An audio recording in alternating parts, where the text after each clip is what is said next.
Guys, we need to talk because it's about time that we fix the Pro Bowl.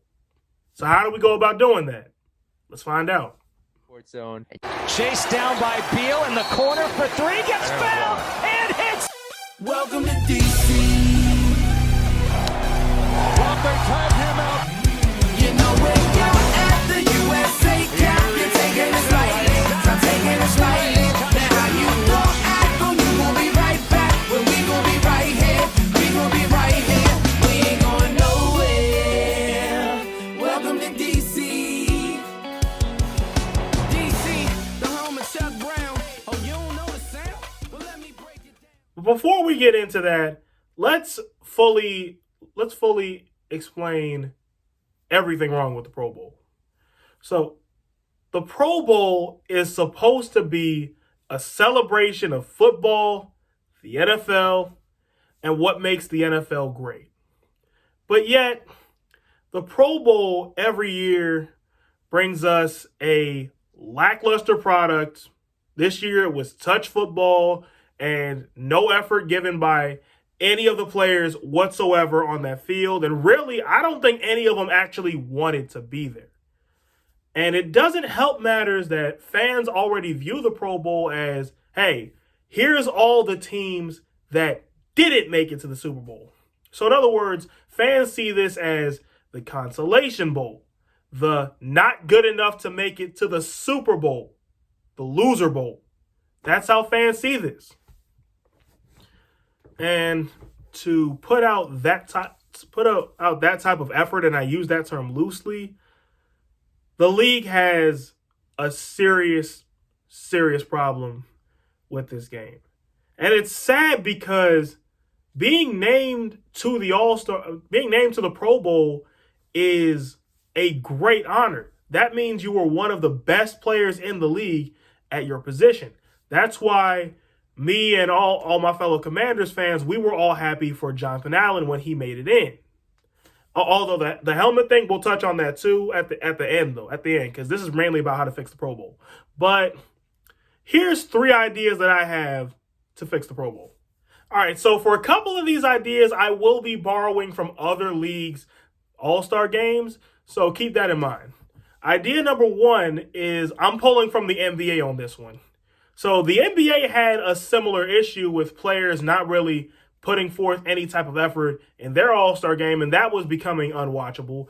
So what the NBA did was they instituted the Elam ending in their all-star game. So for those that don't know, what the Elam ending is you play the first 3 quarters like usual, but then in the 4th quarter, there's a target score that you have to reach, and whichever team gets to that score first wins.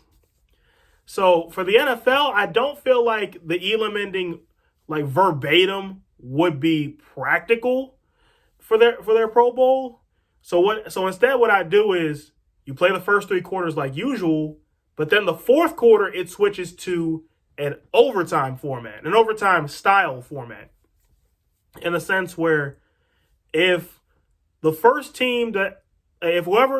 gets the ball first, if they score, now the second team to get the ball has to score as well, otherwise the game's over. Or if whoever had the ball first doesn't score, the second team can score and win that way. Or if both teams score on their first possession, then the game just keeps going until one of the defenses can make a stop. So that would spice things up. So that's idea number 1. Idea number 2.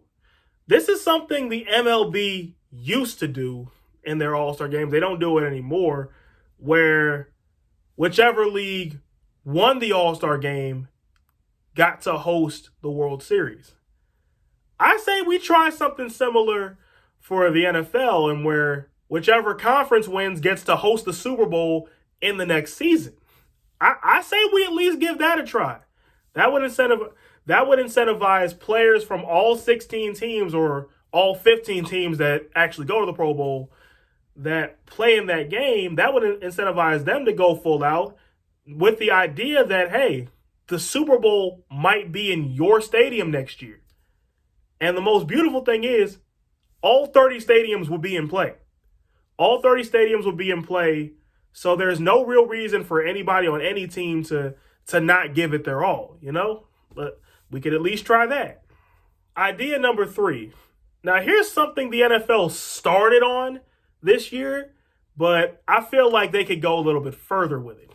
So the NFL this year for the Pro Bowl added incentives for each player that for how well they did in the game. For quarterbacks, it was touchdown passes, I believe. For wide receivers, it was catches. And for defensive players, it was tackles and so on and so forth. For every one of those they got, more money would be given to the charity of their choice. I say keep that and go back to playing tackle football. This one's really the simplest one.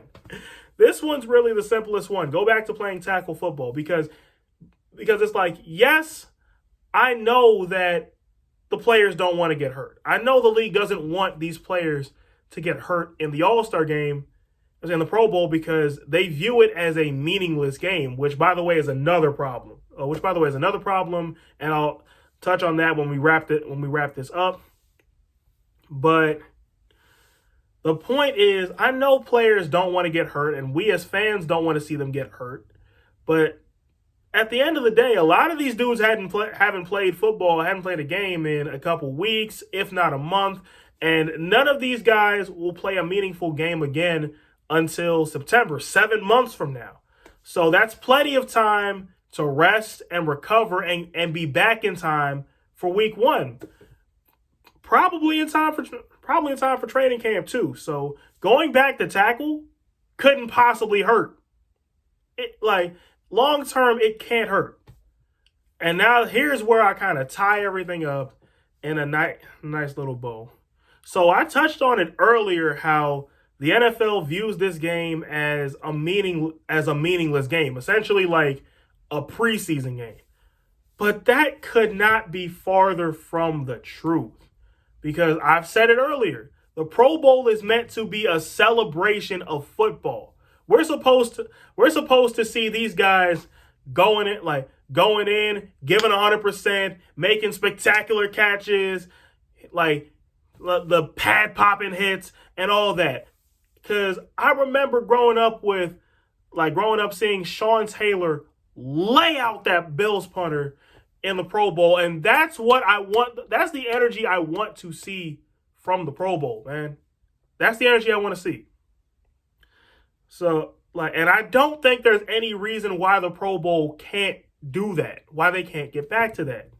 Because at the end of the day, they claim it's a preseason game, but even in preseason, these dudes be giving more effort than I saw at that Pro Bowl yesterday. And it's because the league as a collective is just too concerned with the idea of nobody getting hurt. They're so concerned with that idea that they've deemed on some level that they're okay with risking the quality of the product just to make sure that nobody gets hurt. And that's where you lose me, man. That's where you lose me. NFL, I know you can do better.